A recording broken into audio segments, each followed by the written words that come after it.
Here, more rightly, he'll teacher throws with her foot on the other side here. All right, absolutely. So I thought, since this is, let me give everybody a chance to come down. So I thought since this is Leadership Asheville, and the idea being that we're trying to increase the potency of our minds and then act upon that in order to most effectively lead, I wanted to talk about the art of leadership a little bit, and in doing so, the process of making a pot on a wheel has this really nice, I don't know what to call it exactly, like an analog towards spiritual practices in your life, towards trying to better yourself, towards trying to be a better leader. So, I want to talk a little bit about the act of throwing a pot and the metaphor that that provides for us in terms of leadership. If we consider ourselves the uncarved block here out of the Taoist tradition, this is pure raw potential right here. Clay is so receptive to your touch. This is unformed, It has been refined of its impurities, and I think that's kind of an important thing to do before you enter a leadership role, is examine yourself. And then, all those like bits of sand and rock that naturally occur in there, that's all been screened out. So sort of taking a look at yourself before you engage in a leadership position, I think is very important. Starting from this kind of raw, uncarved block where you can see my hand is hopping up and down all over it, we want to achieve a state of centeredness. And I think this state of centeredness, pots are basically like an infinite number of circles piled on top of each other. You have to create that perfect circle first. And so the act of centering a piece of clay means getting it all in the middle. And I think this also provides a nice metaphor for what we need to do ourselves in order to be effective leaders. I feel like if you're angry or distracted, it's difficult to lead effectively, right? You need to be centered in order to be at your most effective.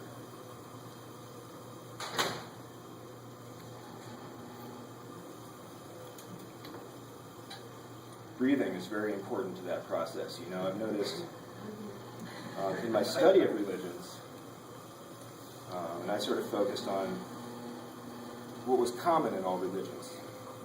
That's what I was looking for. And that's what I continue to look for, I think. And I noticed that in prayer, in song, or in guided breathing meditation, special attention is paid to breath in order to achieve a really centered state of consciousness. So while I'm doing this, I usually breathe in on the way up and breathe out on the way down. And it was funny because when I was sitting in there, I get a little nervous, performance anxiety, and so I was trying to get my breath nice and regular. So once centered, you notice that, everything is running very smoothly here. There's no hopping or bumping or anything like that. It's time to go ahead. Let's dive in,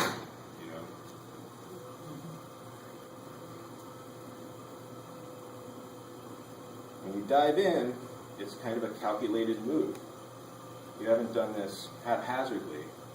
You make sure you centered yourself first, and then it's the time to go right for the middle. Opening yourself, being willing to explore some new territory, to feel uncomfortable. And one thing that I like to do in my classes is make an ass of myself. Right? That, putting yourself below somebody else, or showing your own some of your own weaknesses, like when you make a pot really quickly, but then knock it off center, sort of intentionally, so the beginners feel better. You're opening yourself to everybody here. And if you're closed off, it's very difficult to be an effective leader. And I think it's important to stretch as well, to reach high, not to be satisfied with just that basic shape, but to go on and refine it, to continue to perfect it, to stretch it out, to increase its reach, to make it more effective at its task. I could only hold a small amount of pasta in that bowl. But if I want to serve more people, I'm going to need to work on reaching up, pulling this piece, and continuing this process of refinement.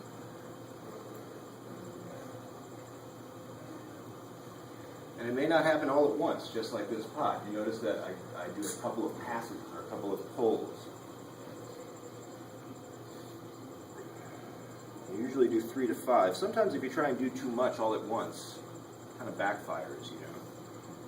And sometimes it takes trying to do too much and it backfiring for you to learn where you're at.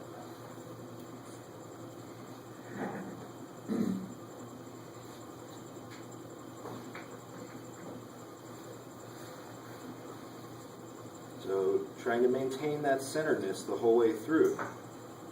There's certainly hops and bumps in the road, but trying to keep it as centered as possible, considering the circumstance, considering the change that is inevitably happening on the way up to this play. And then finally, you know, once you've got your basic shape, there's always the benefit of a little extra refining. It's good to take a look at it again. And sometimes really to take a day off and step back for a minute, you know. Somebody told me the other day, I thought this was great. We were talking about the position I moved into over there, and this guy was like, yeah, you know, when you own your own business, you can work whatever 70 hours you want. That was great, you know, but taking that step back, like don't, you know, you're no good to anybody if you're exhausted and sick. You know, you're no good as a leader, or it's more challenging to be a leader when you have to fight through those things. So, you know, do make sure that you take that little step back, you know, and then that'll give you some perspective on what you're doing here. So when I step back, I see that this kind of wants a flange, you know, I want to treat the inside really tenderly, you know. This whole thing will flop if you're just a little too muscular with it, you know. You kind of got to work with the clay, work with the material that you're using, be thankful for it. And then finally, you know, let's finish this off. Let's know when a project is finished. And put the final details on there. He makes this look easy. Yeah, really. But don't let that stop you from coming to try to learn. I always finish it with that little spiral, which is that continuing motion of the universe. You know, you find it in all different aspects of nature, and it's that notion of pushing forward through space and time. And so that little spiral down at the bottom, Blaze picks it up really nicely. And then knowing when you're done is important. You can overwork a project, you know, and then these little bits, just for the sake, you know, smooth those out, and normally go back and do those later.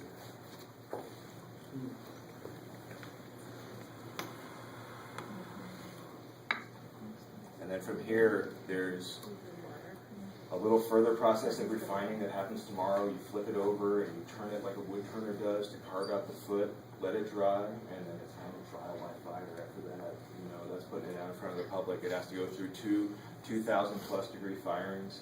You have to glaze it just right. Tons of things can go wrong. There is some risk involved, and there's risk involved in being a leader. And I think, you know, if you're going to engage that risk, then making sure you're as prepared as possible is one of the best weapons that you've got. You know, that sort of practice and diligence and knowing yourself, knowing when to get involved and when to stop. I want to thank you very much for coming. It's really, really great.